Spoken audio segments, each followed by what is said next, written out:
Indian പ്രതിരോധ മേഖല കൂടുതൽ ശക്തമാവുകയാണ്. ഇന്ത്യയുടെ വ്യോമ പ്രതിരോധ ശക്തി കൂട്ടാനായി റഷ്യൻ കരുത്ത് വീണ്ടും രാജ്യത്തേക്ക് എത്തുന്നു. ഈ ആഴ്ച അവസാനത്തോടെ റഷ്യയുടെ S-400 വ്യോമ പ്രതിരോധ സംവിധാനത്തിന്റെ 4ാമത്തെ സ്ക്വാഡ്രൺ ഇന്ത്യക്ക് ലഭിക്കുമെന്ന റിപ്പോർട്ടുകൾ പുറത്തുവരുമ്പോൾ ദക്ഷിണേഷ്യയിലെ സൈനിക ശക്തി തുല്യതയിൽ തന്നെ വലിയ മാറ്റങ്ങൾ ഈ നീക്കം വഴിവെക്കുമെന്നാണ് പ്രതിരോധ വിദഗ്ധരുടെ വിലയിരുത്തൽ. പാകിസ്ഥാനുമായും ചൈനയുമായും അതിർത്തി സംഘർഷ സാധ്യത നിലനിൽക്കുന്ന പശ്ചാത്തലത്തിൽ കൂടിയാണ് ഇന്ത്യ തങ്ങളുടെ അദൃശ്യ കവചം കൂടുതൽ ശക്തിപ്പെടുത്തുന്നത്. 2018 റഷ്യയുമായി ഇന്ത്യ ഒപ്പുവച്ച $5.43 ബില്യൺ കരാറിന്റെ ഭാഗമായാണ് 5 S-400 യൂണിറ്റുകൾ സ്വന്തമാക്കുന്നത്. ഇതിനകം ഇതിൽ 3 സ്ക്വാഡ്രണുകൾ ഇന്ത്യൻ പ്രതിരോധ നിരയുടെ ഭാഗമായി പ്രവർത്തനക്ഷമമായി കഴിഞ്ഞു. ഇപ്പോൾ എത്തുന്ന 4ാമത്തെ യൂണിറ്റ് രാജ്യത്തിന്റെ പടിഞ്ഞാറൻ അതിർത്തിയിൽ, പ്രത്യേകിച്ച് രാജസ്ഥാൻ മേഖലയിലായിരിക്കും വിന്യസിക്കപ്പെടുക. പാകിസ്ഥാനിൽ നിന്നുള്ള വ്യോമാക്രമണ സാധ്യതകൾക്കും ദീർഘദൂര മിസൈൽ ഭീഷണികൾക്കുമെതിരെ ഒരു ശക്തമായ പ്രതിരോധ കവചമായാകും ഇത് പ്രവർത്തിക്കുക. ഇന്ത്യൻ വ്യോമസേന ഇതിനകം പ്രവർത്തനക്ഷമമാക്കിയ 3 S-400 സ്ക്വാഡ്രണുകൾ സുദർശൻ ചക്ര എന്ന പേരിലാണ് അറിയപ്പെടുന്നത്. ഓപ്പറേഷൻ സിന്ദൂരിൽ ഇന്ത്യക്ക് കരുത്താകുന്നതിൽ ഈ സംവിധാനങ്ങൾ നിർണായക പങ്ക് വഹിച്ചു. ശത്രുവിമാനങ്ങൾ, ഡ്രോണുകൾ, ക്രൂയിസ് മിസൈലുകൾ, ബാലിസ്റ്റിക് മിസൈലുകൾ എന്നിവയെ ദൂരെ നിന്ന് തന്നെ കണ്ടെത്തി നശിപ്പിക്കുവാൻ കഴിയുന്ന അത്യാധുനിക പ്രതിരോധ കവചമാണ് S-400. അതായത് ആകാശത്ത് ഇന്ത്യക്ക് അദൃശ്യമായ ഒരു സുരക്ഷാ മതിൽ പണിയുകയാണ് ഈ സംവിധാനം.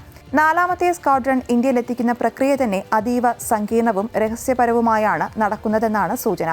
കടൽ മാർഗവും സൈനിക വ്യോമഗതാഗതവും ഒരുമിച്ചുപയോഗിക്കുന്ന പ്രത്യേക മൾട്ടി മോഡൽ ലോജിസ്റ്റിക്കൽ സംവിധാനത്തിലൂടെയാണ് ഇത് ഇന്ത്യയിലേക്ക് എത്തിക്കുന്നത്. വൻകിട ലോഞ്ചർ വാഹനങ്ങൾ, മിസൈൽ ട്രാൻസ്പോർട്ടർ, എറക്ടർ ലോഞ്ചറുകൾ, സാങ്കേതിക പിന്തുണാ ഉപകരണങ്ങൾ എന്നിവ സുരക്ഷിത ചരക്കു കപ്പലുകളിൽ റഷ്യയിൽ നിന്ന് ഇന്ത്യൻ തുറമുഖങ്ങളിലേക്ക് കൊണ്ടുവരുന്നു എന്നാണ് റിപ്പോർട്ട്. അതേസമയം കമാൻഡ് ആൻഡ് കൺട്രോൾ യൂണിറ്റുകൾ, റഡാർ സംവിധാനങ്ങൾ, നിർണായക മിസൈൽ ഘടകങ്ങൾ തുടങ്ങിയ അതീവ സെൻസിറ്റീവ് ഉപകരണങ്ങൾ illusion IL-76, Boeing C-17, globe master 3 പോലെയുള്ള ഹെവി ലിഫ്റ്റ് സൈനിക വിമാനങ്ങളിലൂടെയും നേരിട്ട് ഇന്ത്യൻ വ്യോമസേനാ താവളങ്ങളിലേക്ക് എത്തിക്കുന്നതിനും പദ്ധതിയുണ്ട്. ഒരു S-400 സ്ക്വാഡ്രൺ എന്നത് വെറും മിസൈൽ ലോഞ്ചറുകൾ എന്നതിനപ്പുറം പൂർണ്ണമായും സംയോജിതമായ ഒരു മൊബൈൽ യുദ്ധ സിസ്റ്റമായാണ് പ്രവർത്തിക്കുന്നത്. 600 കിലോമീറ്റർ വരെ ദൂരപരിധിയുള്ള ലക്ഷ്യങ്ങളെ കണ്ടെത്തുവാൻ കഴിയുന്ന ദീർഘദൂര നിരീക്ഷണ റഡാറുകൾ, ഒരേ സമയം നൂറുകണക്കിന് ലക്ഷ്യങ്ങളെ ട്രാക്ക് ചെയ്യാൻ കഴിയുന്ന പനോറമിക് റഡാർ സംവിധാനം, ലക്ഷ്യങ്ങളെ കൃത്യമായി ലോക്ക് ചെയ്ത് മിസൈലുകളെ നയിക്കുന്ന മൾട്ടി ഫംഗ്ഷൻ എൻഗേജ്മെന്റ് റഡാറുകൾ, 8 വരെ മൊബൈൽ ലോഞ്ച് യൂണിറ്റുകൾ, കമാൻഡ് ആൻഡ് കൺട്രോൾ വാഹനങ്ങൾ, മൊബൈൽ ജനറേറ്ററുകൾ, സാങ്കേതിക പിന്തുണാ യൂണിറ്റുകൾ എന്നിവയെല്ലാം ഈ സിസ്റ്റത്തിന്റെ ഭാഗമാണ്. 400 കിലോമീറ്റർ വരെ ദൂരെയുള്ള ലക്ഷ്യങ്ങളെ ആക്രമിക്കുവാൻ കഴിയുന്ന മിസൈലുകളാണ് S-400 ഉള്ളത്. ഒരേ സമയം നിരവധി വാഹനങ്ങളെയും ഡ്രോണുകളെയും ബാലിസ്റ്റിക് മിസൈലുകളെയും നിരീക്ഷിച്ച് തകർക്കുവാൻ ഇതിന് ശേഷിയുണ്ട്. ലോകത്തിലെ ഏറ്റവും ശക്തമായ വ്യോമ പ്രതിരോധ സംവിധാനങ്ങളിലൊന്നായി S-400 കണക്കാക്കപ്പെടുന്നതിന്റെ പ്രധാന കാരണവും ഇതുതന്നെയാണ്. അമേരിക്കയുടെ പാട്രിയറ്റ് സംവിധാനത്തേക്കാൾ പല മേഖലകളിലും S-400 കൂടുതൽ കാര്യക്ഷമമാണെന്നാണ് വിലയിരുത്തപ്പെടുന്നത്.